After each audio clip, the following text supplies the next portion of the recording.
Bonjour, je suis Valère Coréard. Bienvenue dans le podcast Objectif Durable produit par Capgemini, ici dans ce studio 147 tout près de Paris.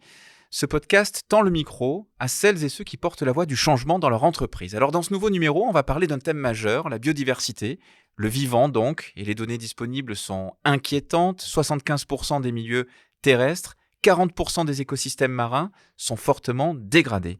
Sur Terre, 1 million d'espèces sont actuellement menacées d'extinction. On parle d'une extinction de masse. Alors comment les entreprises peuvent-elles contribuer à leur échelle à la préservation de la biodiversité ? Comment agir quand on est une entreprise qui se dit engagée et responsable, et par où commencer ?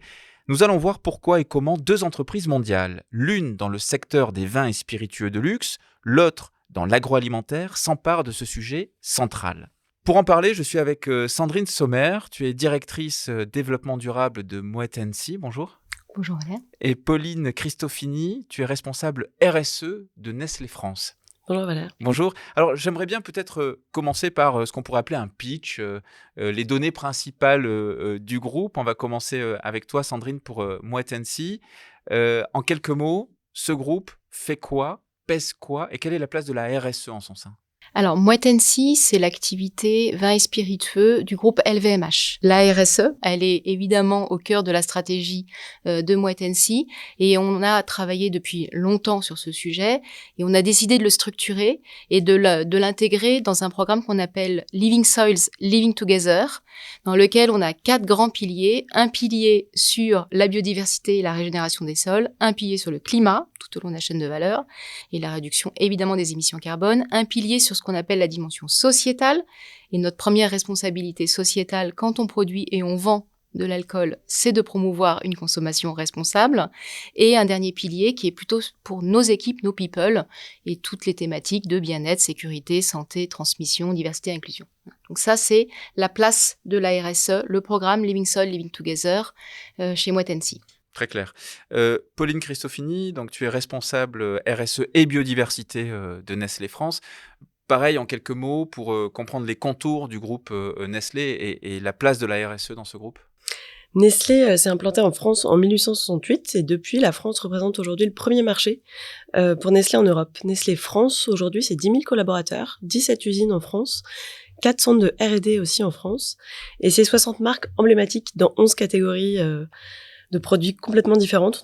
Aujourd'hui, notre ambition pour Nestlé, c'est d'accélérer la transition vers des systèmes alimentaires régénérateurs. Donc bien sûr, au cœur de cette ambition, on pose nos engagements en faveur du développement durable, qui repose aujourd'hui sur la colonne vertébrale de notre engagement net zéro, de viser d'être net zéro à horizon 2050. Et pour atteindre cet objectif, on a aujourd'hui de nombreux engagements à la fois sur nos emballages, sur l'agriculture régénératrice, sur zéro déforestation. Tous nos engagements de développement durable reposent sur 3 piliers qui sont tous liés à l'individu, à la fois la famille, à la fois les animaux de compagnie, les communautés et la planète. Est-ce que le fait de gérer autant de marques, autant de supports, autant de produits différents, ça rend les choses plus compliquées ? Est-ce qu'on arrive à garder une colonne vertébrale qui se scoliose pas trop entre tous ces produits ? On va le voir, les enjeux à la fois pour des marques de café, pour des marques d'eau, pour des marques de nutrition infantile sont pas du tout les mêmes. Ce qui reste commun, c'est qu'on reste un acteur de l'agroalimentaire et que l'intégralité de notre modèle d'affaires repose sur le vivant en fait, sur cette biodiversité. Tous nos produits Nestlé, nos matières premières, nos ingrédients reposent sur ce vivant et cette biodiversité. Et donc il y a des ponts et des sujets communs dans nos approvisionnements entre chacune de ces catégories, même si les enjeux peuvent être divers. Il y a une étude conduite par Capgemini qui démontre que seuls 47% des cadres déclarent que leur organisation surveille la conversion des écosystèmes naturels, c'est-à-dire notamment les changements dus à la déforestation sur leurs terres détenues ou gérées. Et seuls 43% déclarent que leur organisation investit dans la conservation des habitats naturels, comme les forêts tropicales. Et sur le plan du droit international, la COP 15 sur la biodiversité a eu lieu en décembre à Montréal et elle a permis l'adoption de 23 mesures concrètes par 195 pays, en plus de l'Union européenne. C'est un accord qualifié d'historique en matière de préservation du vivant, historique aussi un traité pour protéger la haute mer et la biodiversité marine qui vient d'être signé lors de la 5e session de négociation intergouvernementale qui s'est tenue au siège des Nations Unies à New York il y a quelques semaines. On peut dire donc que ça bouge quand même pour la biodiversité, notamment sur le plan international, ce qui est évidemment pas inintéressant. Est-ce que cette COP, cet accord, vont avoir des répercussions sur vos business, et le cas échéant, lesquelles, Sandrine Sommer, donc pour Moët Hennessy? Tous nos produits sont issus de la nature. Et particulièrement, évidemment, pour Moët Hennessy, on est, comme on dit dans notre jargon, les pieds dans la terre. Hein. Donc, il n'y a pas un seul vin qui ne vient pas, évidemment, de la nature. Donc, on est très, très, très, très, très connecté à la nature. Donc, c'était important, en fait, qu'on arrive à avoir un accord, même si, concrètement, après, pour l'entreprise, voilà, tout l'enjeu, c'est d'anticiper et de pas attendre qu'il y ait des accords pour qu'on commence un peu à faire des choses. Donc, ce que j'ai trouvé intéressant dans cette COP, c'est de pouvoir aussi mesurer, parce que tout l'enjeu sur la biodiversité, c'est de savoir comment on mesure cette biodiversité, même si tout n'est pas encore calé. En tout cas, d'imposer aux entreprises de devoir annoncer, au même titre qu'on annonce nos engagements sur la partie climatique, de devoir annoncer nos engagements sur la partie biodiversité. Voilà, donc tout l'enjeu, c'est déjà de bien mesurer, et de mesurer à la fois au niveau global. Donc, nous, on utilise le GBS, le Global Biodiversity Score, pour essayer d'avoir une mesure, même si je trouve que c'est pas encore très, très parlant comme indicateur. Et après, il faut vraiment mesurer localement, donc sur chacun des terroirs, sur chacun des pays. Donc, c'est exactement ce qu'on est en train de faire. Là, je parle dans le cadre de nos engagements, pour pouvoir avoir une trajectoire aussi claire que celle qu'on a pour le climat. Pour Nestlé, Pauline Cristofini, une COP 15, vous la suivez, c'est important, ça change quelque chose à l'issue de cet accord pour vous? Je pense déjà c'est peut-être important de rappeler à nos auditeurs à quel point cette COP était extrêmement attendue. Elle avait été reportée, initialement prévue en octobre 2020, elle a été maintes et maintes fois reportée. Les négociations avaient été initiées très en amont. Il se disait même qu'on n'arriverait pas à atteindre un accord mondial. En 2020, on a eu le bilan des objectifs d'Aichi, qui étaient les précédents objectifs mondiaux pour la période 2010-2020. Il y a eu le bilan donc de la part des Nations Unies qui est tombé en 2020. C'est simple, sur les 20 objectifs, 0 ont été atteints. Donc déjà, on était dans une accumulation de rapports et de messages forts sur l'importance d'accélérer sur ce sujet biodiversité. On parlait souvent de l'équivalent accord de Paris sur la biodiversité. Et donc déjà, d'avoir cet accord ambitieux Kunming-Montréal, c'est quelque chose d'ambitieux en tant que tel, et qui était important. Et deuxième chose, le lien avec les entreprises. Je pense que les entreprises ont particulièrement été bien reçues pendant cette COP. Alors, j'ai pas eu la chance d'y être comme toi, Sandrine, mais effectivement, contrairement aux dernières COP climat où la présence des entreprises pouvait être moins bien perçue, là aujourd'hui pour cette COP 15 biodiversité, c'est particulièrement important. Il y avait eu beaucoup de coalitions en amont qui avaient préparé le terrain, donc la coalition Business for Nature, qui incitait justement à ce que la fameuse cible 15 de cette COP 15, qui vise vraiment les États à encourager, inciter les entreprises à pouvoir reporter sur les impacts et les dépendances de la nature. Et donc la coalition Business for Nature avait lancé toute une campagne qui s'appelait Make It Mandatory pour que cette cible 15 soit en fait une obligation de reporting pour les entreprises. Et enfin, dernière chose, pour Nestlé en tant qu'acteur de l'agroalimentaire, il y a des cibles qui sont propres au sujet de l'agriculture dans cette COP 15. La cible 7 qui est sur la réduction des risques de l'usage des pesticides, et la cible 10 qui vise à favoriser l'agriculture durable. Donc bien sûr, il y aura des liens évidents à faire entre les stratégies nationales, on attend celles de la France, qui vont découler de cette COP 15, et ce que nous, on va faire en tant qu'entreprise, en tout cas les moyens qu'on va se donner pour aussi accélérer sur ces sujets. Quand on aborde la thématique de la biodiversité chez Moët Hennessy, tout de suite, qu'est-ce qu'on met en avant? C'est quoi la priorité chez vous? Donc, comme je le disais, en fait, nous, notre priorité, on l'a vraiment anglais sur les sols et la santé des sols. Et tout l'enjeu aussi, c'est de mesurer la santé des sols. Et pour pouvoir régénérer les sols, donc finalement c'est-à-dire leur donner plus que ce qu'on en extrait, pardon pour l'expression, mais c'est ça. Je prends des exemples sur des terroirs. Donc, par exemple, en Champagne, c'est comment, en fait, entre deux rangs de vignes, pendant longtemps, on mettait des traitements pour retirer l'herbe, parce que l'herbe vient en compétition avec la vigne, et donc c'est pas bon pour la qualité. Pendant longtemps, on met des traitements, on a supprimé ces traitements, donc on a supprimé les herbicides, mais l'herbe, c'est pas, en termes de biodiversité, c'est relativement limité. Donc là, on va plus loin et on se dit, on va mettre des couverts végétaux. à la place. Donc, ça veut dire on plante d'autres types de cultures. Donc, ça va être des trèfles, de la luzerne, enfin, en fonction de ce qui est adapté, entre 2 rangs de vignes. Ce qui est intéressant parce que donc ça fait une biodiversité. Typiquement, ce qu'on plante, ça fait revenir aussi les insectes, les oiseaux qui avaient plus rien. Parce qu'en fait, tout l'enjeu, c'est de ne plus avoir de mer de vigne. C'est comme ça qu'on l'appelle dans notre jargon, c'est-à-dire de la vigne pendant des kilomètres. Et de faire revenir la nature. Donc ça passe par ces couverts végétaux qu'on met entre 2 rangs de vignes. Ça passe par la plantation de haies. Donc finalement, c'est rebocagé, si je devais utiliser ce terme, ce qu'on s'est attelé à défaire il y a 20 ans, 30 ans, 40 ans. On essaye de remettre des haies autour des vignobles. On essaye aussi vignoble, puisqu'on met en place des pratiques d'agroforesterie, donc on plante des haies, on plante des arbres, on fait revenir aussi les abeilles, donc faut trouver le bon équilibre entre abeilles sauvages, pollinisateurs sauvages et abeilles domestiques, mais c'est aussi des choses sur lesquelles on travaille. On utilise aussi, là où on a de l'herbe, on utilise des moutons, ce qu'on appelle l'éco-grazing, l'éco-pâturage, exactement, qui est très bon aussi pour les sols. Voilà, c'est ça, en fait, qu'on a dans notre programme. Et en fait, l'idée, c'est de se dire, on teste plusieurs choses. Donc, on teste des choses en Champagne, on teste des choses chez Annecy, à Cognac, dans le sud de la France, en Provence, partout dans le monde. Et là, on en est à, on teste, on essaye de mettre à l'échelle toutes ces expérimentations et surtout mesurer les bénéfices. On est convaincu qu'il y a des bénéfices, mais c'est encore parfois un peu compliqué à bien mesurer, etc. Donc on fait en parallèle tous ces tests qu'on agrandit, parce que l'enjeu aussi, c'est de ne pas le faire que chez nous.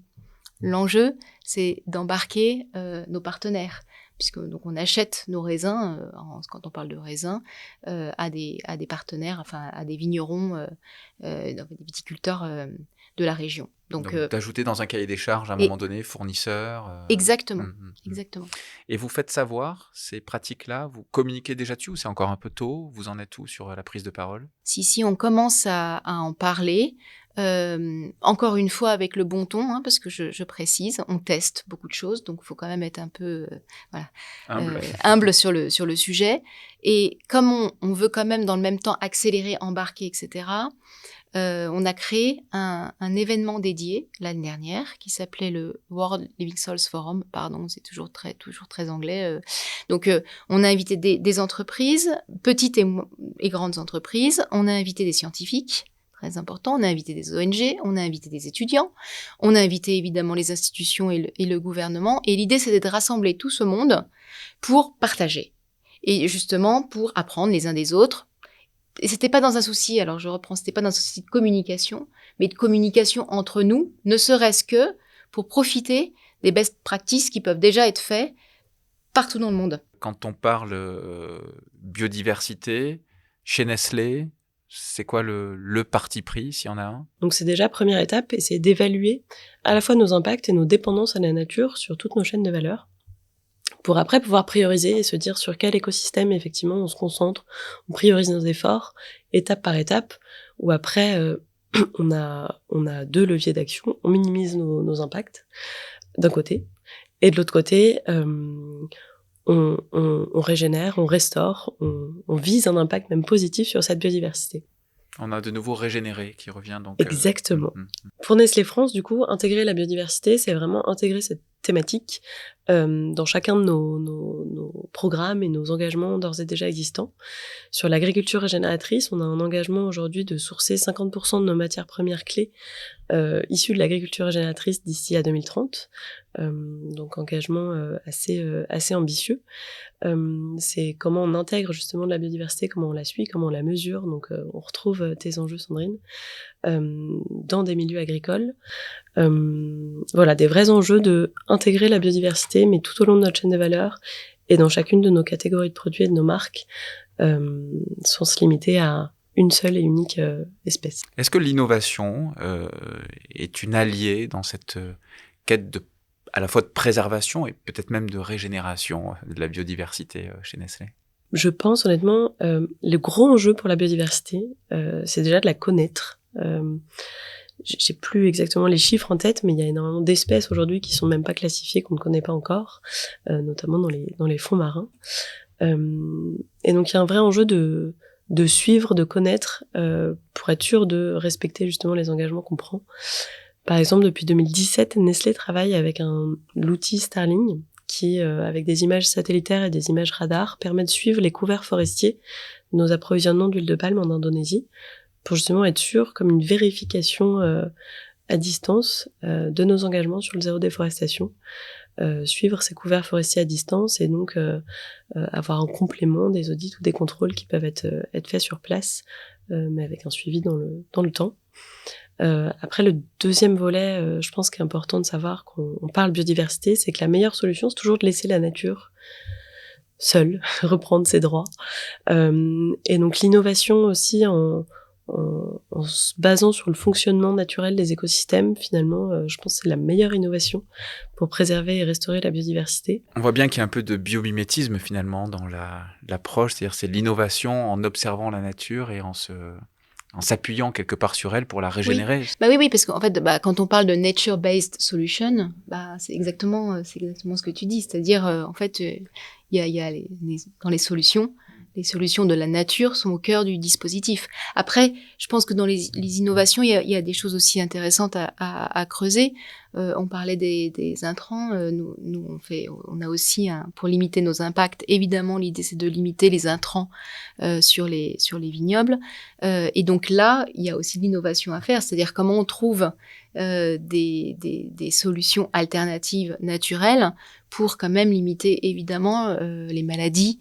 Voilà, là il y a de l'innovation. Il y a de l'innovation aussi dans la tech. Nous on aime bien aussi cet enjeu. C'est encore une fois, je le disais par exemple pour mesurer la santé des sols, très très compliqué de mesurer la santé des sols à aujourd'hui. Là on a besoin d'innovation. Donc on travaille avec des startups, des partenaires qui arriveraient à nous mesurer la santé des sols depuis l'espace et puis qui permettrait surtout de s'améliorer parce qu'en fait l'idée de mesurer c'est pour justement pouvoir s'améliorer. Tout à l'heure tu nous parlais du Living Soils Forum, cette innovation événementielle aussi, donc prochain rendez-vous 2024. Oui. On verra si ça a marché. Pauline, tu as évoqué Naturness à l'instant, tu peux nous en dire un petit peu plus ? Concrètement sur le terrain, Naturness porte une expérimentation qui a été lancée en 2020 sur le biocontrôle des chenilles, c'est-à-dire comment en favorisant la présence des prédateurs des chenilles, les mésanges et les chauves-souris, ça pourra permettre de réduire la présence des chenilles dans les légumes, donc les choux-fleurs et les brocolis en l'occurrence. Donc on a lancé cette expérimentation en 2020. Depuis le début de l'expérimentation, environ... il me semble que c'est 58 nichoirs à mésanges et 36 gîtes à chauves-souris qui ont été installés autour et dans les parcelles des agriculteurs concernés par cette expérimentation. C'est une expérimentation qui a une durée de 3 ans, donc on l'a pas tout à fait finie. On est dans la dernière année. Pour suivre les résultats, on travaille alors bien sûr avec notre fournisseur, mais aussi avec la LPO Bretagne et le groupe Mammalogique de Bretagne pour qu'ils viennent suivre les taux d'occupation de ces nichoirs à mésanges et gîtes à chauves-souris. Et les premiers résultats qu'on voit, c'est que plus il y a de haies et d'écosystèmes boisés autour des parcelles, plus on a des taux d'occupation des nichoirs à mésanges qui sont plus élevés. Encore une fois, c'est en fait laisser la nature faire et donc nous, ça nous confirme notre enjeu à la fois de travailler sur ce maintien des haies, sur la gestion durable des haies et sur l'agroforesterie du coup de manière un peu plus large. Cette marque également Naturness un programme qui s'appelle Replanter qui vise à planter 22 km de haies d'ici à 2025 dans les régions d'où proviennent ces légumes en France. Notre marque de produits pour animaux de compagnie Purina aussi porte de nombreux projets d'agroforesterie plus dans le nord de la France. Mais on le sait aujourd'hui, les haies et l'agroforesterie sont un vrai moyen de favoriser la biodiversité en milieu agricole. On dit souvent que ça permet de donner le gîte et le couvert à la faune sauvage autour des parcelles. Et donc c'est un vrai levier aussi pour ramener cette biodiversité progressivement dans ces milieux agricoles. Sachant que tout ça n'est pas totalement désintéressé, puisqu'on est d'accord, vous prenez aussi à la nature pour développer et fabriquer des produits, etc. Et donc, il faut aussi lui rendre parce que sinon, elle donne plus rien à un moment donné. Enfin, C'est clair. quand même C'est pas oublier aussi... Oui, aussi, bien hein, sûr, pas- bien sûr. si est la branche sur laquelle on s'assoit. Au bout d'un moment, quand on a un peu tiré sur la corde, on se rend compte qu'on est dans des modèles qu'il faut repenser. Comment vous arrivez à mesurer l'efficacité des mesures que vous prenez? Si vous pouvez être assez rapide sur la réponse, c'est quoi votre méthode? On peut commencer avec toi, si tu veux, Pauline. Donc Christophini, je le rappelle, responsable RSE et biodiversité de Nestlé France. La question a 1 million de valeurs. Le sujet des indicateurs de mesure biodiversité est un vrai sujet, un sujet complexe. Alors qu'on dit souvent complexe, mais ça veut pas dire qu'il n'y a pas les outils, il n'y a pas les indicateurs qui existent déjà. Donc c'est important de les tester, de l'expérimenter, de voir ce qui fonctionne le mieux par rapport au fonctionnement que chaque entreprise peut avoir. Mais dans tous les cas, ce qui est important, en tout cas ce que nous on expérimente aujourd'hui chez Nestlé, c'est d'avoir les différents niveaux, c'est-à-dire à la fois le niveau, alors ça fait très jargonneux de dire ça, mais corporate, enfin l'échelle de l'entreprise en fait, et c'est là où ce que tu disais tout à l'heure Sandrine, c'est des métriques qui sont plutôt agrégées, mais ça permet de se fixer des objectifs et justement de savoir où sont nos impacts et quelle est la tendance, est-ce qu'on les réduit. Nestlé Waters a fait une évaluation avec le Global Biodiversity Score sur ces 4 marques d'eau pour justement pouvoir évaluer ses impacts, son empreinte biodiversité sur ces 4 marques-là. Mais il y a le deuxième niveau d'échelon qui est vraiment le niveau très local et c'est là où il y a tout un enjeu de savoir quel groupe taxonomique c'est plus pertinent de suivre, les pollinisateurs, les oiseaux, les vers de terre, selon ce qu'on regarde, quelles pratiques on veut suivre, qu'est-ce qu'on veut mesurer concrètement. Mais c'est vraiment en ayant ce niveau très local, parce que la biodiversité reste et restera toujours très locale et très hétérogène, qu'on arrivera à démontrer l'impact des actions concrètes localement. Donc moi je suis convaincue qu'il y aura ces 2 niveaux qu'il faudra conserver pour la mesure et en tout cas cette question d'indicateur biodiversité. Sandrine, pour moi, Tensi aussi, si c'est possible, rapidement, comment vous mesurez Pareil. Non mais, non mais pareil, effectivement, à 2 niveaux, le GBS niveau global et niveau local où on a fait des audits de biodiversité qu'on a menés un peu partout avec, pareil, les oiseaux, les insectes, la macrofaune et la microbiodiversité, enfin, ce qui se passe aussi dans les sols. Donc on mesure et en fait, ce qui est important, c'est d'avoir un T0 et puis d'avoir un T+2 et puis avoir un T+5 pour mesurer ce qui, encore une fois, la progression, mais d'avoir vraiment niveau local. Et après, pour pouvoir aussi embarquer tout le monde, parce qu'il faut quelque chose d'assez simple pour embarquer toute l'organisation, on suit le nombre d'hectares régénérés. Voilà, donc bon, ça vaut ce que ça vaut, mais typiquement, on en est à 3000, je crois, ou 4000 hectares régénérés l'année dernière. Et donc l'idée, c'est évidemment d'aller de plus en plus loin sur le nombre d'hectares régénérés. Sans entrer dans un débat trop complexe, mais simplement pour avoir votre point de vue, est-ce qu'on peut raisonnablement imaginer que l'entreprise soit le bon acteur dans notre société pour protéger la biodiversité, alors qu'on sait qu'on a des objectifs de croissance chaque année et de développement qui sont organiques, j'allais dire. Donc, quelle est ta réponse à cette question qui est quand même assez complexe, j'en conviens, mais enfin bon. La biodiversité, elle est cruciale et elle permet aussi, quand même dans un certain nombre de cas, enfin en tout cas c'est comme ça aussi qu'on l'explique, de permettre de s'adapter au changement climatique entre guillemets. Donc en fait, elle est bénéfice. Et d'ailleurs souvent on se dit, c'est bien les enjeux jumeaux climat biodiv, mais c'est une réalité. Donc typiquement transiter sur de l'agriculture régénérative, c'est une façon aussi de s'adapter au changement climatique. Donc c'est aussi bénéfique. Oui, c'est pas désintéressé, comme on disait tout à l'heure. C'est pas désintéressé, mais ce que je veux dire, c'est que c'est pas au détriment d'une croissance responsable, même si on est tous d'accord qu'il faut se mettre le bon niveau de croissance responsable. Et puis croissance, c'est pas forcément croissance en volume. C'est aussi, on parle de la croissance en valeur, etc. Très bien. Pauline? Moi, je suis convaincue que les entreprises, en tout cas, restent un maillon indispensable pour réduire les impacts sur la biodiversité, puisqu'elles sont source d'impact sur la biodiversité. Et d'ailleurs, les entreprises s'en emparent de plus en plus. On espère qu'il y aura une accélération avec la COP15 dont on parlait tout à l'heure. Nous, au sein de Nestlé France, en tout cas, l'accélération sur la prise de conscience. On a tout un programme qui s'appelle Sustainable Mindset. Bon, c'est du jargon interne, mais c'est comment vraiment on embarque tout le monde dans cette prise de conscience, cette accélération, parce qu'on est déjà à l'étape de... On n'est plus à la prise de conscience, on est au passage à l'action. Donc je suis convaincue qu'en tout cas, l'entreprise reste un maillon indispensable, mais qu'elle n'y arrivera pas toute seule. Et donc, il y a besoin des partenaires, des acteurs associatifs, publics, privés, et de travailler tous ensemble pour aller dans la bonne direction et continuer à réduire nos impacts d'un côté et régénérer, viser un impact positif au maximum de l'autre. Merci en tout cas à toutes les deux. Merci pour cet échange, votre parole sans détour. Et puis pour celles et ceux qui nous ont écoutés, qui nous suivent, n'hésitez pas à nous interpeller sur les thèmes, sur nos invités, leurs propos, à partager. Donnez votre avis aussi sur ce format inspirant proposé par Capgemini. À bientôt autour de ce thème que nous traiterons prochainement, l'innovation durable.